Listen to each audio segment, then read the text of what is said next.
deeqdan lacageed oo garabka dhalinyarada xisbiga kulmiye ugu tala galay inuu ku taageero bulshada reer Somaliland abaartu hayso ayaa dhamay $10,009 waxaanu dhalinyarada xisbiga kulmiye hore uga ballan qaadeen inay deeqdan bixin doonaan shirweynihii heer qaran ee garabka dhalinyarada ee dhawaan ku soo gabagaboobay caasimadda Hargeysa iyagoo ballanqaadkoodiina ka dhabeeyay gudoomiyaha garabka dhalinyarada heer qaran ee xisbiga kulmiye Cabdinajax Siyaadow Cabdi iyo gudoomiye ku-xigeenka labaad ee xisbiga kulmiye Axmed Cabdi Dheere ayaa sharaxay inay deeqdan ugu tala galeen sida ay ugu gurman lahaayeen bulshada reer Somaliland ee abaartu ay saameysay anagoo garabkii dhalinyarada xisbiga kulmiye ee heer qaran shirweynihii bishii 18keedana ugu qabsoomay Hargeysa Hotel Mansour annagoo maanka ku hayna xaaladda adag ee dalka ka taagan iyo abaaraha dadkeena haysta dad iyo xoolaba waxa damiirku nasiin waay inaan anagoo shirna si qabsanayna inaanu xaaladda iloono maanu iloobin annagoo ku xisaabtamayna xaaladda awgeed waxaanu kaga baaqnay inaanu lacag $10,000 bixin doono hawlaha gacan ka geysan doono gurmadka abaaraha oo gudidiina ku wareejin doono ka ballan qaadnay shirweynaha alxamdulilaahi rabbil caalamiin ilaahay uu noo fuuday waa nagu guulay wixii aanu ballan qaadnay goobtan idinku wareejin doona hadii ilaahay yiraahdo $10,009 ayay ugu wareejiyeen aniguna waxaan ku wareejin doonaa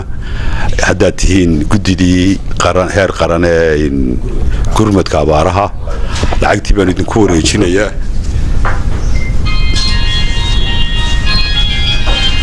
halkaas waa $10,009 ilaahay wax loogu xamdinaqa weeyaan aad bay iga farxiyeen qolada dhalinyarada waana wax waajibaada oo ah dadkeena inuu gurmano cid wal oo shacabka reer Somaliland waxa la gudboon sida nimanka dhalinyarada ay sameeyeen Sheekh Cabdiraxmaan Axmed Cabdi iyo Sheekh Xasan Cabdisalaan oo kamid ah gudida heer qaran ee gurmadka abaaraha Somaliland ayaa dhalinyarada kulmiye uga mahadnaqay talaabada wanaagsan ee ay bulshadooda abaartu hayso ku garab istaageen ee lacagta inta leegna ay ugu deeqeen waxaan aad iyo aad uga mahadnaqaynaa uguna faraxsanahay imaatinkiina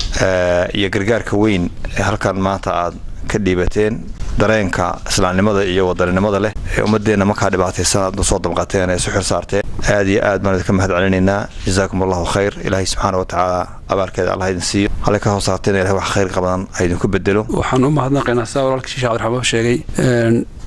gudoomiyaha